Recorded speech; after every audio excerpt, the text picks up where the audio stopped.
Prix des lecteurs étrange lecture, saison 2020-2021. Espagne. Extrait de Où l'on apprend le rôle joué par une épingle à cravate. Juan José Millas. Aux éditions Plomb, Feu croisé. Première partie. Sergio Ocan demandait à Damien Lobo à quel poisson il s'identifiait le plus. Au requin? À la sardine? Pas au requin, répondit Lobo. Je n'ai pas son agressivité. J'ai bien trop de scrupules. À la sardine non plus, je ne sais pas. À la murène, peut-être. Pourquoi la murène? Elle n'a pas l'instinct grégaire. Elle se fond dans le paysage et vit dans des eaux tropicales. Moi, je suis un peu frileux. Sergio Ocan n'existait pas. C'était une construction mentale à laquelle Damien Lobo recourait pour se parler à lui-même. Il lui racontait à travers une interview imaginaire qu'il prolongeait du matin au soir tout ce qui lui arrivait et en général au moment où cela lui arrivait.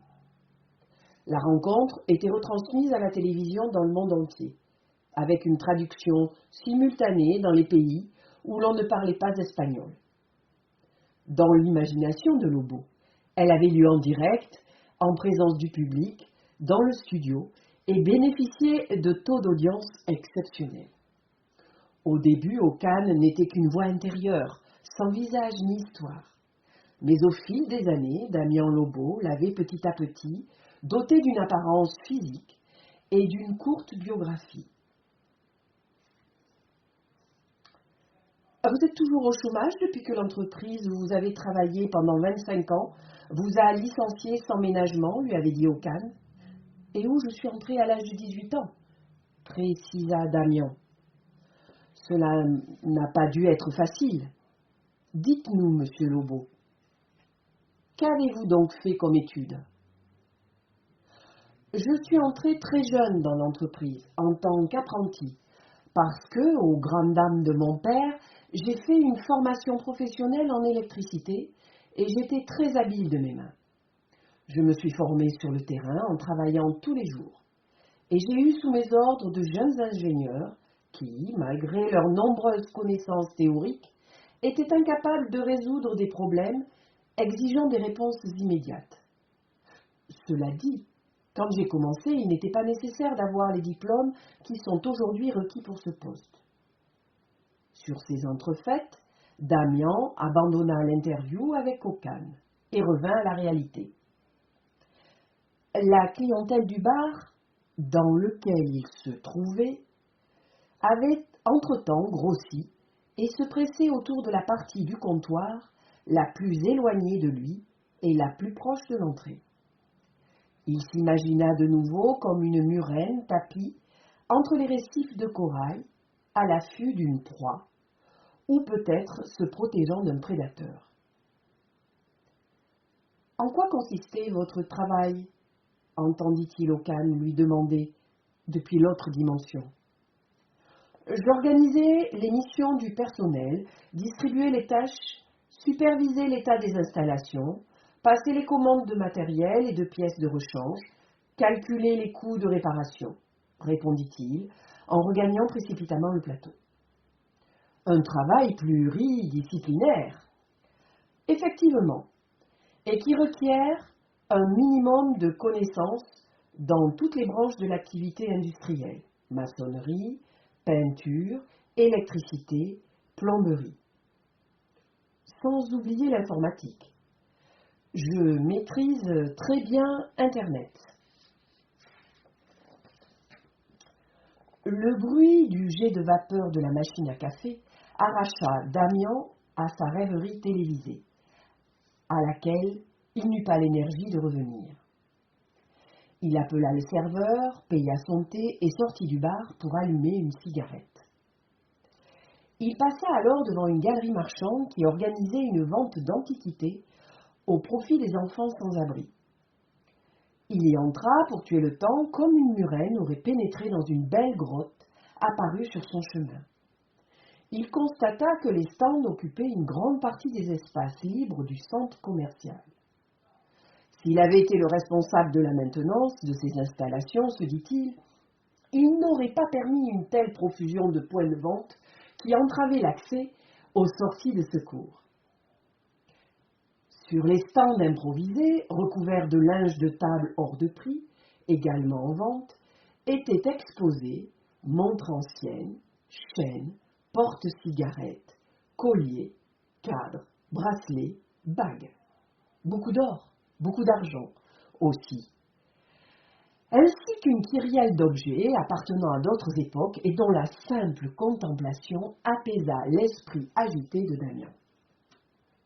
Ce fut alors que sur l'un des stands, un objet attira son attention. Une épingle à cravate en or, portant gravées au milieu les initiales S.O.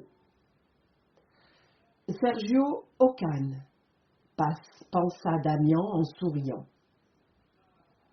Après cette curieuse trouvaille, il continua de déambuler dans la brocante, qui avait quelque chose d'un souk huppé, sans prêter attention à ce qui se présentait sur son passage. Son esprit restait obnubilé par l'image de l'épingle à cravate. Damien revint à la réalité, déterminé à prendre possession d'une manière ou d'une autre de l'épingle à cravate.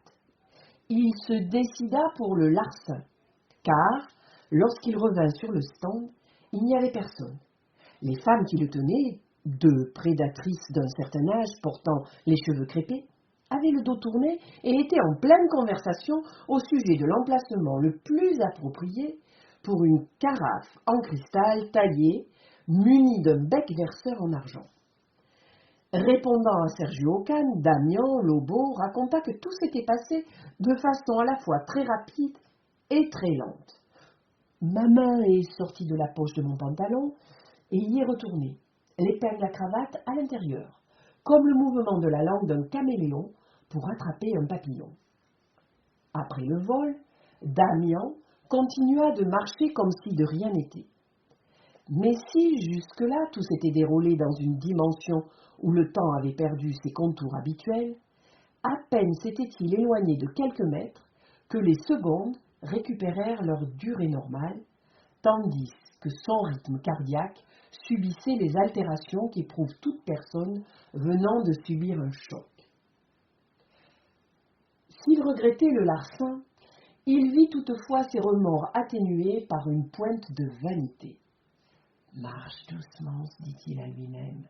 Ralentis le pas, n'éveille pas les soupçons. » Sur ces entrefaites, sa vision périphérique l'avertit d'un danger.